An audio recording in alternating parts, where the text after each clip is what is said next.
Thanks for staying with us. So, we're still discussing the issue of Happie Boyz, OPM, and we were trying to bring it into the recent story of Miss Yoma. So, Ronke? Yeah, thank you, Tokwe. So, I feel it's important that Miriam took us through the parenting route. We cannot just put all the blame on these boys. There's some parenting flaw somewhere along the line. And talking about Miss Yoma, I don't think they are closely related. I just feel like that's another action that should get a consequence. We shouldn't applaud Miss Yoma for just having courage to say the truth. Yes, it's good that she came out to own up to it, but that does not mean the consequence should be immediately taken out. So as much as people do these things and we put them on a pedestal and say, oh, we're talking about their future, is it because they were sacked that their lives should come to an end? Not necessarily. It's important that the consequence, we must get remorse. If there's no remorse, then Nigeria is in trouble. Where people do things and they just feel they have the support, why would they not go to social media when there are so many people on social media to tell them, yes, don't take nonsense, people feeling entitled, people feeling like, hello, there's no place for character. We are fast losing the whole culture of, oh, I've done something wrong. People do not even care that the pastor they're talking with is not even their mate. I mean, so many people just feel, hey, the pastor is wrong, the pastor did this, why would he promise? You know, it's really, really bad. So I want to ask that as good citizens, as parents, as people who want to reach out to others, as much as we put a process, when somebody does something wrong, the person should face the music. You might choose to do it in a way that does not put a permanent stop to the person's growth, but there should be something that would drive back remorse. When you help people and it goes wrong, let them face the consequence. These boys are not too young to face the consequence of their action. So I'm happy that, you know, concerning consequences, I love the fact that the state governor in Miss Yoma's case said that she was going to go through 3 months of counseling and therapy to try and sort of help. That's aside from the fact that there's still going to be the consequences from JAM. According to JAM, they still said that she's going to be barred from writing JAM for the next 3 years, and she's losing this particular result she's gotten already.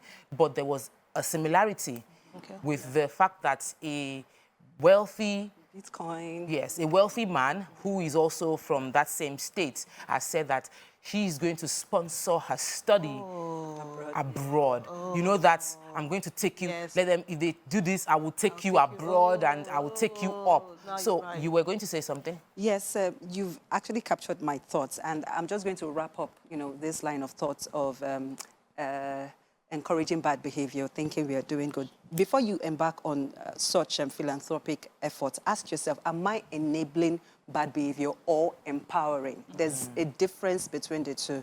So, and then number 2, can I actually afford it? If I can't afford it, am I seeking contributions from people to actually, you know, grant this help? Because when people notice that you are getting a lot of help or contributions, they will think that you are taking the huge chunk of it and you're giving them just, you know, the crumbs. So you need to be clear. There's a school of thought that says that if you can't afford something twice or 3 times, you clearly cannot afford it at all. Exactly, don't do it. And if you're going to be seeking contributions, put it down on the table, let them understand. Because I have a personal story of, I wanted to help one sickle cell patient at some point. I was a young reporter. I wasn't making a lot of money, but I just wanted to help.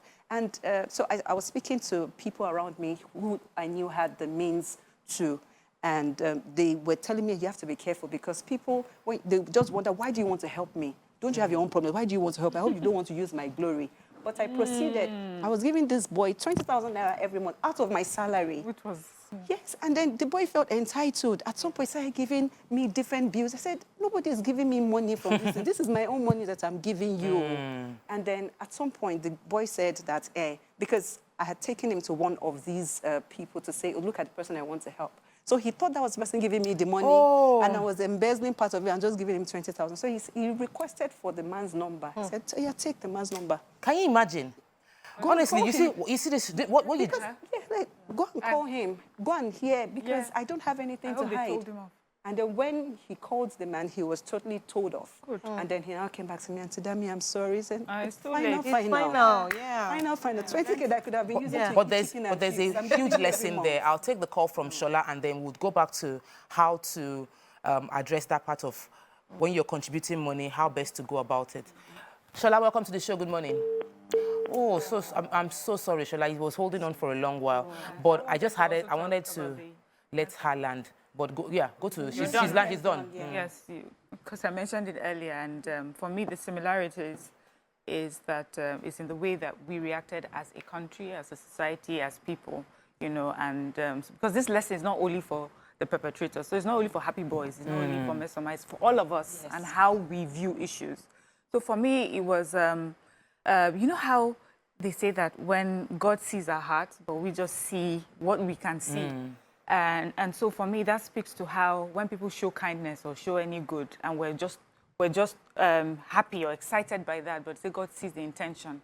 And for me, I'm trying to think that that's why sometimes the outcome is different. Like, okay, maybe the intention was not right, as we've seen in the case of the Happie Boyz. So the intention, if the intention is not right, the fruit of it would show differently.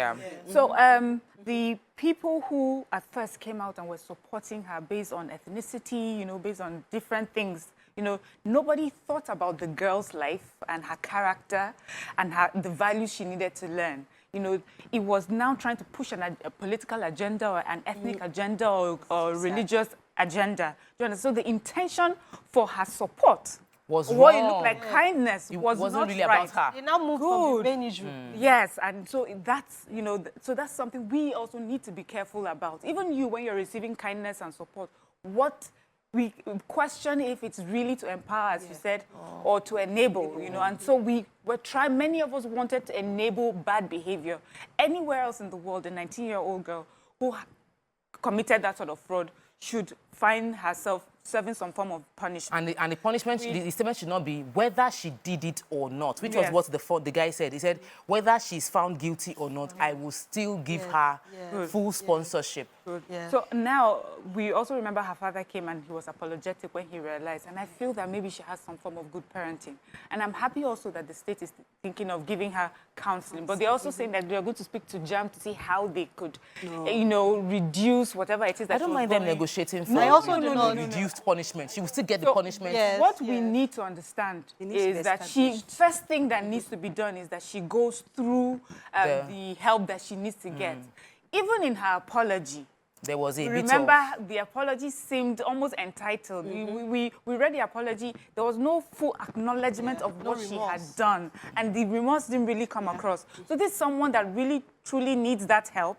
And then after she gets that help, she should ask for whatever, and then JAM would determine based on the help she's gotten or how she has evolved, if she needs a reduced punishment or not. We are not only dealing with one Mesoma. We're not dealing with just Happie Boyz. We're dealing with many Nigerians. We're dealing with a system. Young children that are coming up and thinking, what is the way to go? How do I succeed in life? And anyhow, I'll still be fine. Let's take the call. Welcome to the show. Good morning. Yeah, good morning, my sister. Adebanjo.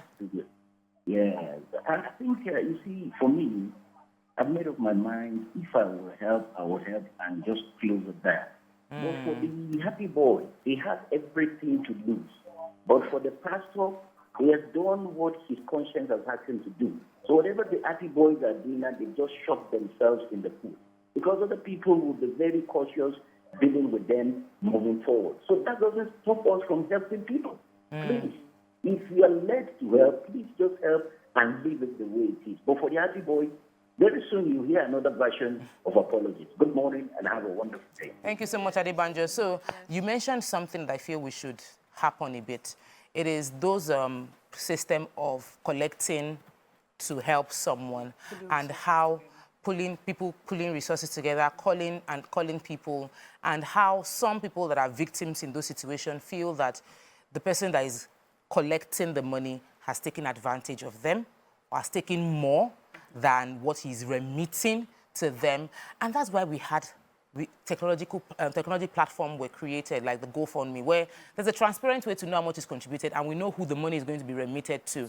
A popular social media person came out to seek for funds towards a young child that I think he has a heart issue or kidney issue, and the boy passed on. And he came out to say, the money you're paying into this account, some of you are still paying. I heard some of you are still paying money, but the boy has passed on. Thank you for your support, but you don't really have to contribute again because the plan was if after the surgery, if the boy will still need post-care, which was why they still kept the account out so that it can be getting funds. But that's a responsible system where the money goes directly to the family.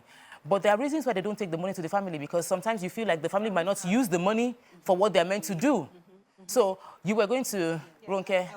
I'll pick it from where you stopped. So in everything we have said, there's a huge issue of accountability. Accountability from the pastor, accountability from the boys. So nobody should just assume it's a free day, let us just chill, let us just enjoy. If pastor had given the boys the promise and held them accountable, they won't go this wild. And on the other part, if the boys also had a clear plan, so maybe the terms and condition again, and they were going to hold him accountable, then maybe we wouldn't have this breach of contract somewhere in the middle. But back to Ms. Soma's issue, I love what Miriam said, and I want to strongly agree that even if she's going to ask for some kind of leeway from JAMB, it can't be now. Yeah. That option is not on the table. Even the governors it's not on the said table. so, Yes, that it's is not after the they said after she has gone through it, they will negotiate Yeah. to see if they can be. And I think maybe not based now on what have they like see. a clear So that it's still not an repercussion. emotional. That it should be It clear. must not be an emotional decision.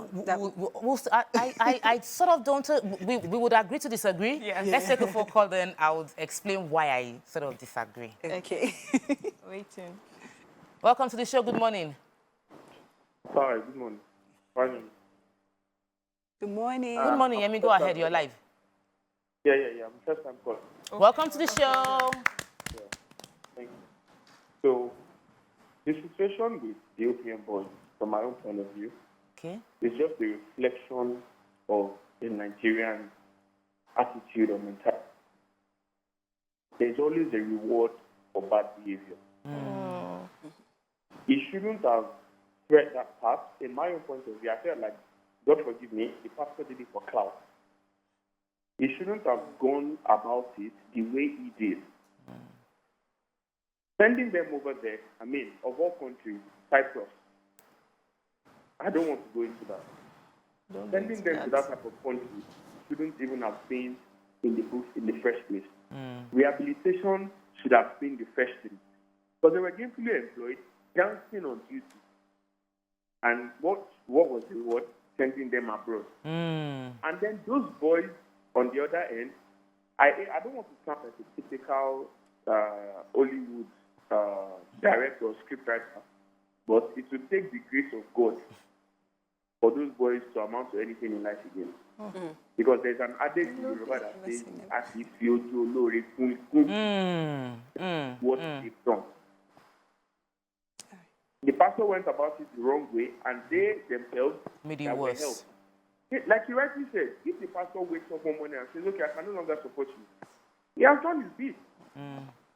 It is left for them to carry on with their life. But mocking that man, acting the way they are acting, I doubt they're going to be coming back from it. And truly, they label themselves as bad people, that they don't have orientation.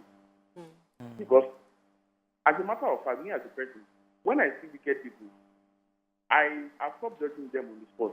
Because if they open their mouth to tell you their human experiences, you would understand why they've chosen to be that way. Thank you. Okay. We're having some issues, but thank you so much, Yemi. Thank you for your contribution. I was saying that, and I hear him, it is echoing what we had all, sort of said.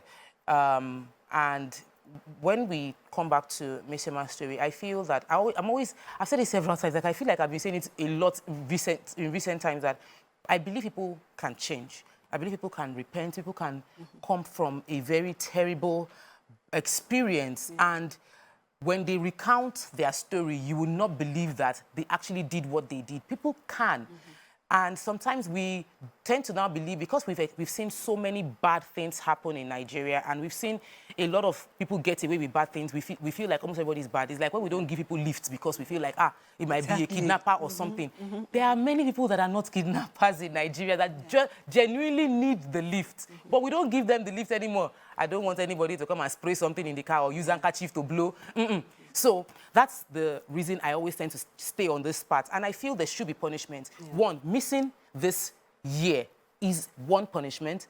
Maybe missing one more year can be another punishment, but like missing 3 years of her life, maybe if she truly demonstrates remorsefulness, yes. Even if the JAM spokesperson came on the show and immediately he said, the standard punishment is 3 years. But if we listen to her and she apologizes and lets us know how she went about it, we would be willing to reconsider that punishment. What we are now waiting to hear as Nigerians is that true remorse. Is she truly remorseful? Has she acknowledged what she did was wrong? Is she willing to... Also, you're forgetting that apart from being caught, she also made a social media video where she was insistent that she was right and JAM was wrong. So was this before the apology? Yes, this was before the apology. So I know you're saying, so you know how when we're raising our children, and they say you should not give in to tantrums, because what we send to the child is that if you throw a big enough tantrum, you can get away what you with want. anything. You know, we are supposed to ignore the tantrums and make them go through the process of learning something or serve the punishment for something. And it should continue from and childhood to adulthood. And so what we're saying with Mesama is not, oh, punish her and deal with her. You know, that's not it. We're saying that there's a process that this happens, whether we know it consciously or not. If we do not go through that process, we'll make the same mistake on a bigger scale. So that's why I feel it should be about her rehabilitation first, or her punishment. And then when she, even prisoners, we've sentenced you to life, and then you're going there, doing your sentence, and then you come to appeal. And they say, based on good behavior, we've seen what you've done so far, and so we've reduced the sentence. But you will not give us as the first thing. Okay, we're doing this, that will happen. Front, just before wait. you've even gone through the process. Let's take a phone call. Good morning, welcome to the show. Ouch, sorry. We'll be taking our final comments. Today is Healthy Tuesday, so we have to find our way back towards the healthier side of what is happening in Nigeria. But final comments from Ronke. Okay, so Tope, I just want to say, as we tread on the Mesama's case, let's remember that we have millions or maybe thousands of other Nigerians who are watching, and so many other young guys who are also asking themselves that there must be an easier way out of this thing.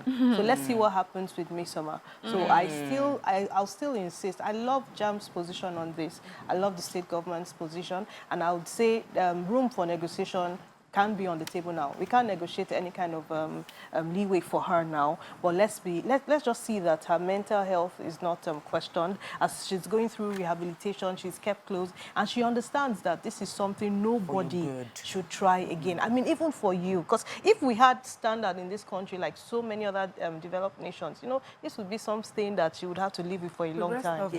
For a long time. So you want to go back to the Happie Boyz, your final comments? Yeah, so my final comment on this issue of, you know, enabling and empowering people. There's this worrisome behavior amongst netizens, that's online users, that they have to trend everything. It's not everything that needs to go up into a trend. You see somebody make a viral video and you're going to look for the person and want to make... Look at the case of Olajumoke. Where is she today? Look at the case of I Can Spell. Or Mr. Spell. It's not everything that you trend up. You have to ensure that there's sustainability, and this person actually has something to give before you trend the person up and put it all up in our faces. So trend carefully. Final. I can spell though. That guy was always doing, he was spelling wrongly, and it was going everywhere. You say spell what I will say, T-E-W, and then it's like in music. And then I'm on social media, I'm always online, so I can't get that part. It's a major one. People just want to trend, jumping on something, and that happened with Mesama, that happened with Happie Boyz, and everybody would repost it, and we make the wrong things go viral. So, but you too don't go and learn from viral videos. That's not where to learn. So you need to educate yourself. Yes. So I think that's you need to censor whatever your eyes see. Yeah. Not everything out there that's a good way to end. Don't learn from what is trending. Yes. Don't copy what is being popular. Understand rights from wrong. No matter how much social media tries to blur the line, there is right, and there is wrong. It's not even going to be blurred in real life. It might just happen briefly for a short while online. That's what we can take on this segment. When we return, we'll be discussing something healthy. Stay with us. We'll be right back.